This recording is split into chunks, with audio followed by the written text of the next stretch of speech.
ಏನು ಮಗಳೇ, ಪಾರ್ಕಿಗೆ ವಾಕಿಂಗ್ ಮಾಡಕ್ಕೆ ಬಂದಿದ್ಯಾ?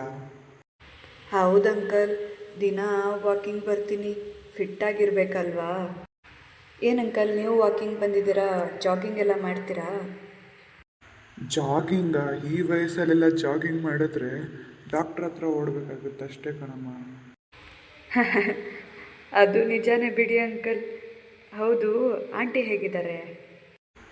ಅವಳಿಗೇನು ಬಿಡಮ್ಮ, ಆರಾಮಾಗಿದ್ದಾಳೆ ಮನೆಯಲ್ಲಿ, ಮಕ್ಕಳು ಮೊಮ್ಮಕ್ಕಳ ಜೊತೆ ಆಟ ಆಡ್ಕೊಂಡು.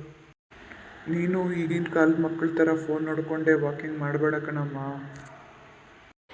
ಯಾಕಂಕಲ್, ಅದರಲ್ಲೇನಿದೆ, ಫೋನ್ ನೋಡಬಾರ್ದಾ? ನೋಡ್ಬೋದು ಕಣಮ್ಮ, ನೀನು ಫೋನ್ ನೋಡ್ಕೊಂಡು ವಾಕಿಂಗ್ ಮಾಡಿದ್ರೆ ಆಮೇಲೆ ಮೆಸೇಜು ಮರಕ್ಕೆ ಹೋಗ್ಬಿಡುತ್ತೆ. ನೀನು ಹೋಗಿ ಮರಕ್ಕೆ ಡಿಕ್ಕಿ ಹೊಡೆದ್ರೆ ನಿನ್ನನ್ನು ಯಾರು ಎತ್ಕೊಂಡು ಹೋಗೋದು? ಏನು ಅಂಕಲ್, ನೀವು ಈ ಥರ ಮಾತಾಡ್ತೀರಾ? ನಾವೇನು ಅಷ್ಟು ಬುದ್ಧಿ ಇಲ್ಲದೆ ನಡೆಯಲ್ಲ ಬಿಡಿ. ಸುಮ್ಮನೆ ಫೋನ್ ನೋಡ್ಕೊಂಡು ಹೋಗ್ತಿರ್ತೀವಿ ಅಷ್ಟೆ. ಆದರೂ ಗಮನ ಎಲ್ಲ ರೋಡ್ ಮೇಲೆ ಇರುತ್ತೆ. ನೀವು ಅಂದ್ಕೊಂಡಂಗೆಲ್ಲ ಇಲ್ಲ ನಾವು. ಸರಿ ಬಿಡಮ್ಮ, ಈಗಿನ ಕಾಲದ ಮಕ್ಳಿಗೆ ಹೇಳೋಕ್ಕಾಗುತ್ತಾ ನಾವು? ಸರಿ ಅಂಕಲ್, ಬಾಯ್.